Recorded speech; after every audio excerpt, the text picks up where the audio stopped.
大家好，我是 AI 做，歡迎來到 AI 做 YouTube 頻道，希望你喜歡觀看呢條影片。今日想同大家輕輕鬆鬆講一樣嘢，其實學 AI 真係唔使驚。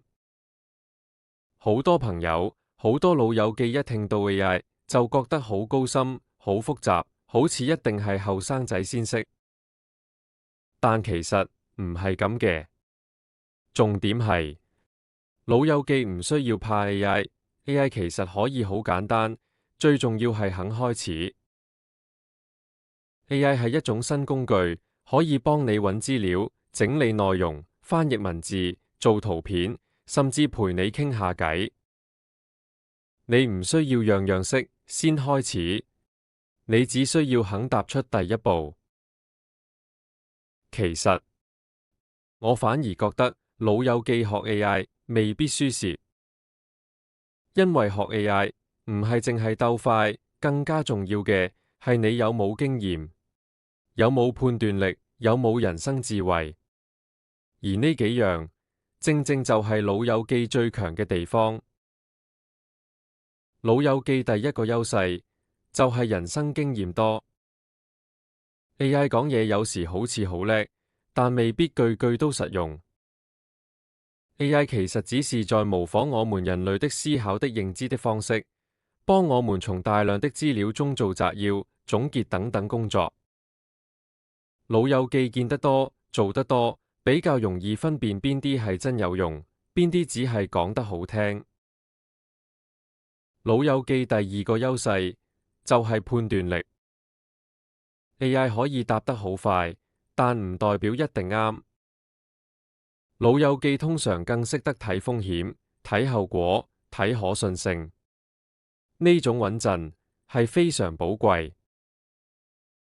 老友記第三個優勢，亦都係最重要嘅，就係你哋知道自己真正需要乜。老友記人生智慧係最大優勢。不過學 AI 之餘，亦都要識得幾個最重要提醒。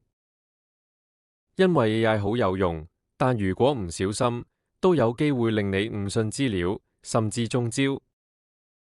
所以以下幾點，老友記一定要記住。第一，AI 係助手，唔係主人。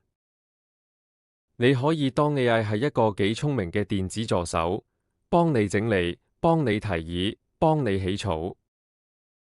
但最後決定一定仍然係你自己做。記住，工具係幫你，不係代替你做人判斷。第二，AI 不理解道德，AI 不理解責任，AI 不理解後果，AI 不理解情景影響。學 AI 唔係淨係識冚掣咁簡單，仲要識得判斷資料啱唔啱，信唔信得過。呢方面，老友記通常更加穩陣。老友記的智慧、價值觀和信仰就是 AI 最好的指南針。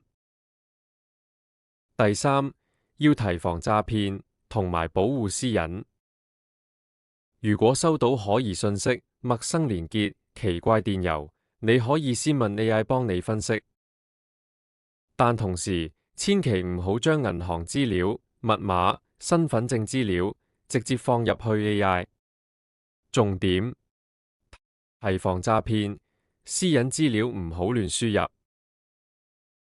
另外，健康問題都要特別小心。AI 可以幫你整理資料，幫你諗問題，幫你準備睇醫生時點問。但真正診斷同醫療決定，始終都要由醫生處理。重點， AI 可做參考，唔可以代替醫生。醫療決定要問專業人士。AI 做想指出嘅係，AI 唔等於 ChatGPT， 市場上面有好多不同的 AI 人工智能平台可以選擇。ChatGPT 只是其中一種。ChatGPT 就好似一個聰明嘅電子數碼助手，你可以用講廣東話或者打字問問題。以下是正確使用 AI 的原則。原則一，AI 只是輔助，不替你決定。原則二，不需要每天用，不需要怕用錯。原則三，讓生活變簡單，不是更複雜。